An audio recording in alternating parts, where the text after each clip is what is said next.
Good morning, everyone. Welcome to Pre-Market News and Views. Today is June 28, 2019. My name is Nick Santiago. Thank you all for tuning in this morning.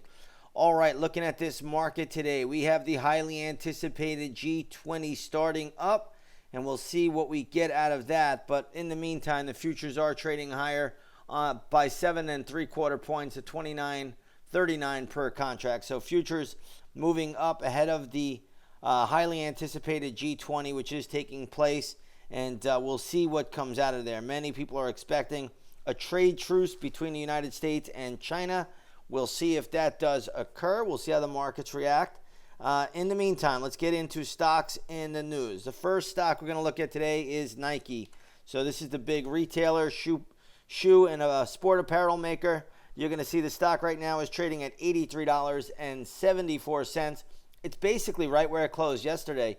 Closed at $83.66. You're going to see in the after hours, though, stock did go down toward the $79.50 level, but rebounded back up. And basically right now it's flat. So, again, we'll look at this. If it does rally higher, I don't think it gets much above 86. That might even be generous. But if it sells off, I have lots of levels below that we can play. So let's see what Nike gives us today. We'll look at this further once the opening bell rings. Anytime you look at Nike, you also want to take a look at Dick's Sporting Goods. DKS is the ticker symbol here. You want to take a look at Foot Locker. All of these stocks will generally move in sympathy. Sometimes you'll even get Lululemon to move in sympathy with it as well. All right, let's take a look at another earnings play here. STZ, which is Constellation Brands. Stock is making a big move this morning. Closed at 188.21. Now trading at 203.50. So this is a powerful move. I'm going to give this the upside bias to around 206.5. Gets there. I think there's going to be a lot of resistance. We'll be looking at this one once the opening bell rings. Let's take a look at another earnings play here. PRGS, which is Progress.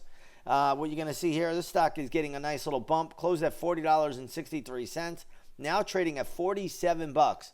So great little move here.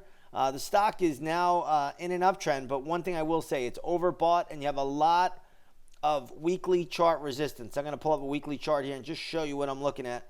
And you're going to see right up into this 48 level over here as well. If you go all the way back to 2018, you're going to see there's a lot of resistance in play.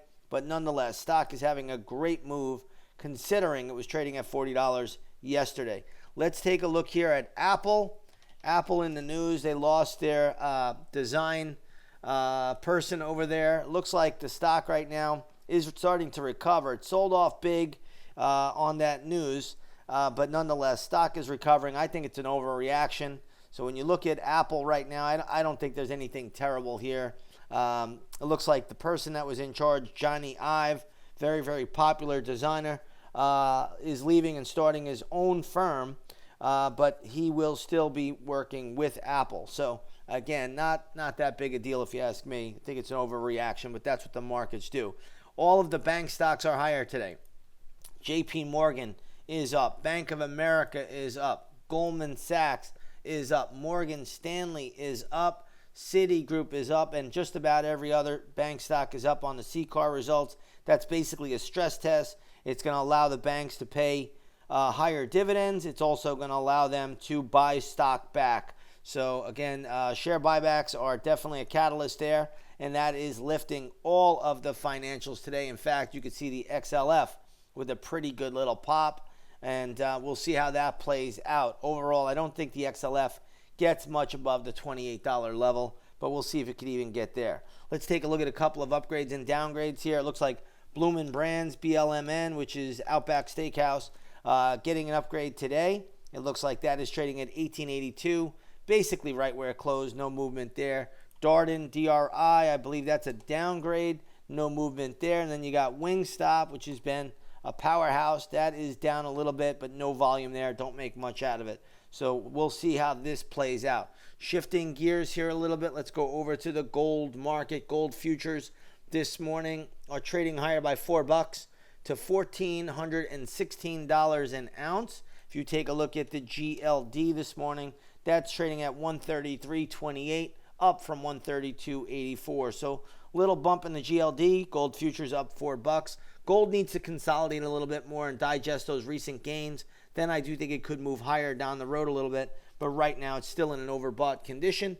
Then you have crude oil today up about 9 cents to $59.52 a barrel. If you take a look at the USO, which is a good ETF to track the movement in crude, you'll see that's trading at $12.35 this morning.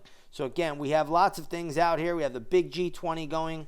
Headlines should be coming out of that. We'll see if we get anything there. Again, we'll just take it slow and steady on this Friday, but a lot of events are taking place this weekend. So get ready. This should be fireworks. If not today, we'll definitely have some moving market moving events on Monday. With that being said, everybody have a great trading session. Right now, futures are up 7.5 points on the S&P, and we'll see you a little bit later on the charts.